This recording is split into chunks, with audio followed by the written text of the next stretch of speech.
Assalamualaikum warahmatullahi wabarakatuh. Halo teman-teman, kita sekarang akan teruskan kembali novel yang berjudul Tetangga Limited Edition, karya Humaidah 4445, part 18. Itu si Bude ngapain heboh sendiri? Aku turun dari motor mengerutkan kening. Emang dasar Kang Hura-Hura, nggak siang, nggak sore, nggak malam, ada aja ulahnya. Kali ini ulah apa lagi yang dia buat? Si Tambun itu berlari tergopoh-gopoh ke arahku. Din, tolong Din, tolong aku. Napas Budewati kelihatan Senin Kamis. Ada apa sih? Kenapa dia ngos-ngosan begitu? Ada apa Bude? Ku cabut kontak motorku. Tanganku ditarik paksa dan aku diajak ke rumahnya. Bude menyeretku spontan. Aku hampir tersungkur saat Bude menyeretku. Ih, rese bener ini orang. Gerutuku dalam hati. Berjalan setengah berlari, seperti kerbau ditarik tali keluh yang ada di hidungnya, aku lumayan tergopoh mengikuti langkah Budewati ini. Gak nyangka beliau bisa gesit juga. Wah, salah besar aku pernah meremehkan wanita Tambun ini. Tolong, itu Iis pingsan. Seru Bude membawaku ke kamar mandi. Mataku membelalak melihat tubuh kurus berkaos hijau dan berbalut kain jarik tergeletak di lantai kamar mandi. Aduh Iis, aku berseru langsung mengangkat kedua tangan Iis. Bude tolong bantuin angkat Iis, dia mantumu loh. Seruku berusaha mengangkat tubuh Iis. Kok bisa begini sih Iis? Sekuat tenaga aku coba mengangkat tubuh kurus Iis. Wajahnya pucat. Tadi tuh Iis mau nyuci. Aku udah bilang gak boleh. Tapi dia maksa. Budewati berkata sambil gemetaran. Aku mendelik. Bisa-bisanya dia ngarang cerita begini. Aku tadi sempat dengar sebelum berangkat ke rumah Bu Bidan. Kalau Iis dibentak-bentak disuruh mengerjakan semuanya. Bude jangan bohong. Aku dengar tadi Bude marah-marah Iis nyuruh dia ngerjain semuanya. Bude ini udah tahu mantunya abis lahiran. Tega banget sih. Protesku pada Bude. Nanti kalau Is diambil sama keluarga kapok loh. Assalamualaikum. Terdengar suara orang mengucap salam dari depan. Alamak, lagi ribet begini ada juga yang datang. Baju dan kain jarik Iis basah. Ya Allah Is, semoga kamu baik-baik saja. Untung si jagoan kecil sedang tidur pulas. Hingga keriuhan ini tidak membuatnya terusik. Assalamualaikum. Lagi suara salam itu terus saja terdengar.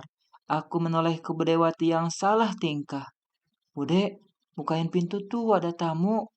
Bude nampak bingung dia berjalan mondar-mandir. Bude, itu bukain pintunya. Duh, mana baju Iis basah lagi. Is, bangun Is. Udah dong pingsannya. Ku cari minyak kayu putih. Ataupun minyak telon yang bisa menimbulkan bau semriwing. Halo kepanakanku. Aku berjingkat saat seseorang muncul di ambang pintu.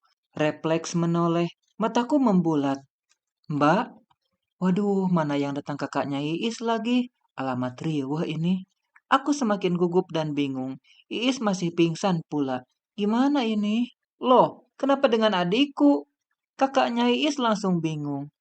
Anu, Iis tadi pingsan di kamar mandi, Mbak. Terpaksa aku buka mulut. Ya Allah, Iis. Mbak entah siapa namanya ini langsung memeluk Iis. Ya Allah, Iis, bajumu basah semua. Iis, bangun, bangun. Tangis mbaknya Iis perlahan pecah. Aku menunduk bingung. Apa yang harus aku lakukan sekarang? Andai pun tadi nggak jujur, tetap aku bingung menjawab pertanyaan mbaknya Iis. Ya Allah, Is, kamu pucat banget sih, Ndu. Maaf, Mbak. Ini dikasih minyak telon dulu hidung Iis. Kuulurkan botol minyak yang masih kugenggam. Tangan kakaknya Iis ini gemetaran mengolesi minyak. Is, bangun Is, sadar. Air matanya mulai jatuh. Mbak nggak usah lebay ngapa sih? Cuma pingsan aja ditangisi. Dia nggak bakalan mati, Mbak. Tiba-tiba Budewati nyolot. Aku spontan berjingkat. Ini manusia hatinya terbuat dari apa sih? Aku bergidik ngeri. Ini pasti gara-gara kamu. Adikku di sini kesiksa lahir batin. Dasar mertua jahat. Asal kau tahu ya, aku kesini untuk mengecek keadaan adikku. Dia kemarin minta uang buat bayar bidan dan beli keperluan bayi. Kok ini jadi orang tua kebangetan jahatnya? Mbaknya Iis emosi. Waduh, gimana ini? Kok malah pada adu mulut? Bisa kacau dunia persilatan ini. Wah, sembarangan kalau ngomong. Jangan asal fitnah ya. Bu Dewati mencak-mencak. Fitnah? Emang bener kan? Uang buat bayar bidan kau tilep. Kau makan sendiri. Dasar mertua aneh. Mulai hari ini juga, Iis akan kubawa pulang ke rumah orang tua kami. Dengan dan tanpa persetujuan kau maupun suaminya. Buat apa di sini kalau Iis cuma disiksa lahir batin? Pasti Iis cerita semuanya sama kakaknya, hingga dia bisa tahu keadaan Iis. Salah sih, tapi gimana lagi? Aku jadi bingung sendiri. Mbaknya Iis keluar. Entah mau ngapain. Aku mematung bingung. Dasar mantu kurang ajar. Beraninya menjelekkan aku. Bu Dewati ngomel gak jelas. Kau mertua kejam. Gak becus ngurus mantu. Sambar mbaknya Iis. Adu mulut semakin menjadi. Hingga membuat jagoan kecil Iis bangun. Aku segera menggendong bayi Iis. Kutimang dia. Iis belum sadar juga. Wajahnya kian pucat. Sementara itu, di luar kamar Iis adu mulut masih saja terjadi. Aku keluar menuju ruang tamu. Kelihatan seorang pemuda sedang main HP. Mas, bisa tolong gendong bayi ini enggak? Aku mau panggil bidan. Iis belum sadar juga. Pemuda itu menolehku. Budekku pingsannya udah lama, Mbak. Oh, rupanya ini keponakan Iis. Aku mengangguk. Baiklah, aku yang akan manggil Bu Bidan. Bu Eni kan bidannya? Dia memastikan. Nah, rupanya dia kenal dengan Bu Eni. Baguslah. Iya, Mas. Panggil ke sini ya, kasihan Iis. Aku masih menimang bayi Iis. Pemuda itu lantas pergi, sementara cekcok antara dua perempuan di belakang sana masih saja berlangsung. Kasihan Iis.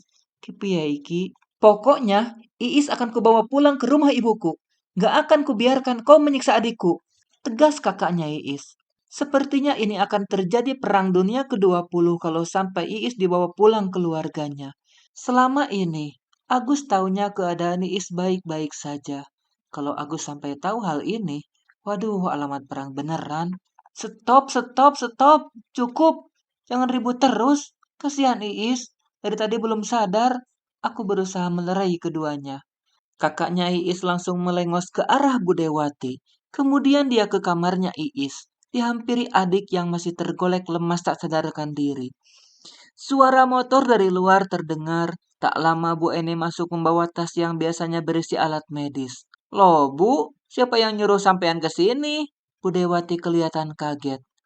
Aku dijemput mas itu, mana Iis? Bu Eni memasang wajah seram. Beliau menoleh ke arahku. Iis di kamarnya Bu, silakan.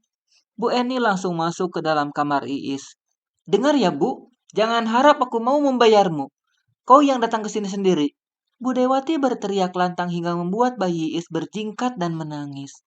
Astagfirullahaladzim, ini orang hatinya terbuat dari batu apa ya? Kejam banget. Aku geleng-geleng kepala. Kakaknya Iis keluar kamar. Heh Bu, kalau ada apa-apa sama adikku, kau akan dituntut. Kakaknya Iis lalu menuju ruang tamu. Kudekap bayi mungil Iis yang kini mulai tenang dalam buayanku. Ada saja kelakuan Budewati yang di luar batas ini. Kejam sekali dia pada menantunya.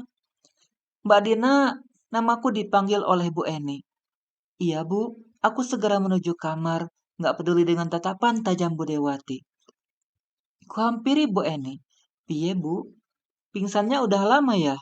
Nadinya lemah banget. Mana pucat lagi. Bawa ke puskes aja deh kasihan. Kalau ngomong sama mertuanya, ribet ini. Mending minta tolong sama mas dan ibu tadi aja. Saran Bu Eni. Bu, gimana adik saya Bu? Kebetulan Mbaknya Iis masuk kamar. Bu Dewati boro-boro keluar kamar. Ku cari wanita tambun itu. Ya Allah, kemana pula orang ini? Kulihat dari pintu dapur, Mbak Minah dan beberapa tetangga lainnya berdatangan. Din, ada apa sih? Budewati ngedumel sambil jalan ke arah rumah Rahayu, ungkap Mbak Ina. Hah? Jalannya ke arah rumah Rahayu?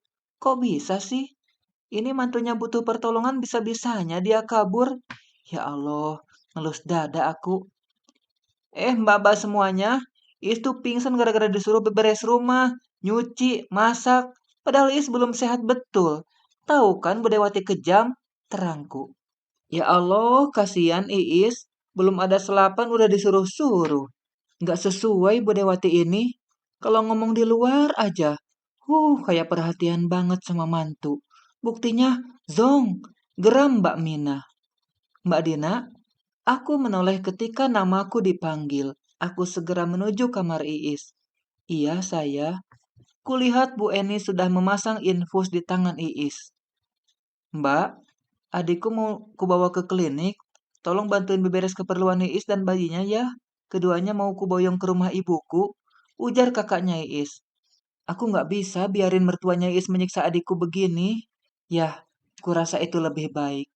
Aku keluar memanggil para tetangga untuk membantu beberes. Kemana mertuanya Iis, Mbak? Bu Eni bertanya padaku. Kabur, Bu. Tadi dia jalan ke arah rumah Rahayu, sahut Mbak Ina. Apa? Kakaknya Iis terkejut. Benar-benar kelewatan orang itu. Lihat saja nanti, akan kupastikan dia menyesal. Waduh, gimana ini? Bersambung.